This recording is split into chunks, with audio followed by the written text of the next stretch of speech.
होगा और अगर सब मिलकर कोशिश करें तो रास्ता निकल सकता है। राजू के चेहरे पर एक उम्मीद की किरण जागती है। हाँ बाबा जी, अगर सब मिलकर काम करें तो हम पानी ढूंढ सकते हैं। हमने पहले कभी यह कोशिश ही नहीं की। लेकिन इतनी कठिन जमीन में नया कुआं खोदना आसान नहीं। मुश्किल जरूर है, नामुमकिन नहीं। अगर हम मिलकर काम करें तो ये हो सकता है। राजू खड़ा हो जाता है। उसकी आंखों में एक नई रोशनी है। तो फिर हम कल से काम शुरू करेंगे।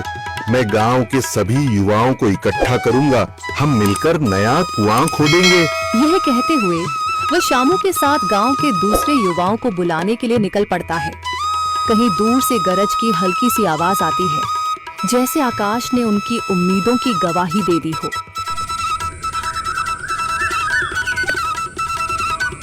अगली सुबह राजू और शामू गांव के युवाओं को इकट्ठा करने निकल पड़े। चौधरी महेश की हवेली के सामने एक भीड़ जमा है। बाबा जी, संदरी, गांव के कुछ बुजुर्ग और किसान सभी मौजूद हैं। हम हाथ पर हाथ रखकर नहीं बैठ सकते। अगर अल्लाह ने हमें हिम्मत दी है तो हमें खुद पानी के लिए मेहनत करनी होगी। हम एक नया कुआं खोदेंगे। लेकिन राजू, क्या हमें यकीन है कि वहाँ पानी मिलेगा? बेटा, पानी जमीन के अंदर होता है, बस सही जगह खोदने की जरूरत है। हमने अपने बुजुर्गों से सुना था कि पुरानी नहर के पास जमीन नरम थी, शायद वहीं पानी हो। बाबा जी सही कह रहे हैं। अगर तुम सब यह काम करने के लिए तैयार हो तो मैं अपने कुछ मजदूर भेज सकता हूँ। धन्यवाद चौधरी जी, लेकिन हम सब खुद भी मेहनत करेंगे। यह हमारे गांव के अस्तित्व की लड़ाई है। संदरी, जो अब तक चुप थी, आगे बढ़ती है। हम औरतें भी पीछे नहीं रहेंगी। हम पानी लाने की व्यवस्था करेंगी, खाना बनाएंगी, ताकि तुम सब आराम से काम कर सको। यही हिम्मत चाहिए थी संदर। पूरा गांव एक नई उम्मीद के साथ कुआं खोदने की तैयारी में जुट जाता है। दूसरी ओर कुआं खोदने का काम शुरू हो चुका है। राजू, शामू और दूसरे युवा बेलचे चलाने लगते हैं। मिट्टी बाहर निकाली जाने लगती है। तेज गर्मी के बावजूद सब पूरी हिम्मत के साथ जुटे हुए हैं। दोपहर की तेज धूप जमीन आग की तरह तप रही है।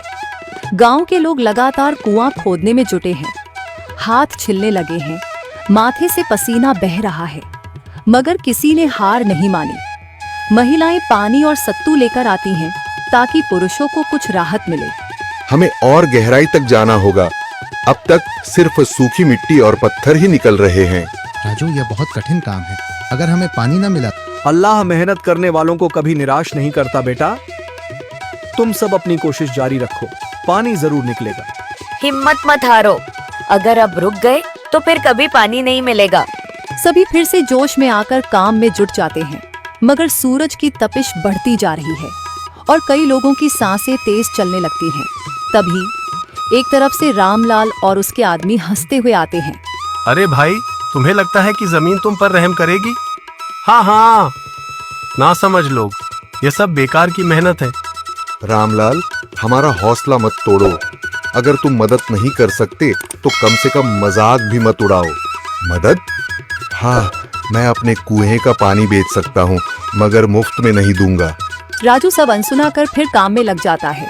शाम होने लगती है, लेकिन अभी तक पानी का नामो निशान नहीं। कुछ लोग मायूस होकर पीछे हटने लगते हैं। राजू, शायद रामलाल सही कह रहा है। यह सब बेकार है। नहीं शामू, हमें हार नहीं माननी। अगर आज हार गए तो फिर कभी हिम्मत नहीं कर पाएंगे। तभी अचानक फावड़ा किसी कठोर चीज से टकराता है। एक अजीब सी आवाज आती है। राजू चौंक कर देखता है और जल्दी जल्दी मिट्टी हटाने लगता है। अचानक एक ठंडी लहर महसूस होती है। सभी लोग दौड़ कर आते हैं। जैसे जैसे मिट्टी हटती है, नीचे से गीली जमीन नजर आने लगती है। सब हैरान रह जाते हैं। सुभान अल्लाह, मैंने कहा था ना, अल्लाह हमारी मेहनत को जाया नहीं करेगा। राजू और बाकी सभी जोर लगाते हैं। कुछ ही पलों बाद अचानक मिट्टी के नीचे से पानी की एक छोटी सी धारा फूट पड़ती है। गांव वाले खुशी से चिल्ला उठते हैं। पानी पानी निकल आया। यह अल्लाह की कुदरत है रामलाल, जिस पर तुम्हें यकीन नहीं था। पूरा गांव आनंद से झूम उठता है। लोग एक दूसरे को बधाइयां देते हैं। औरतें दुआ करने लगती हैं। कुछ दिन बीत चुके हैं। गांव वाले नए कुएं से पानी भर रहे हैं, खेतों को सींच रहे हैं और जिंदगी फिर से पटरी पर लौट रही है। मगर रामलाल अब भी अपनी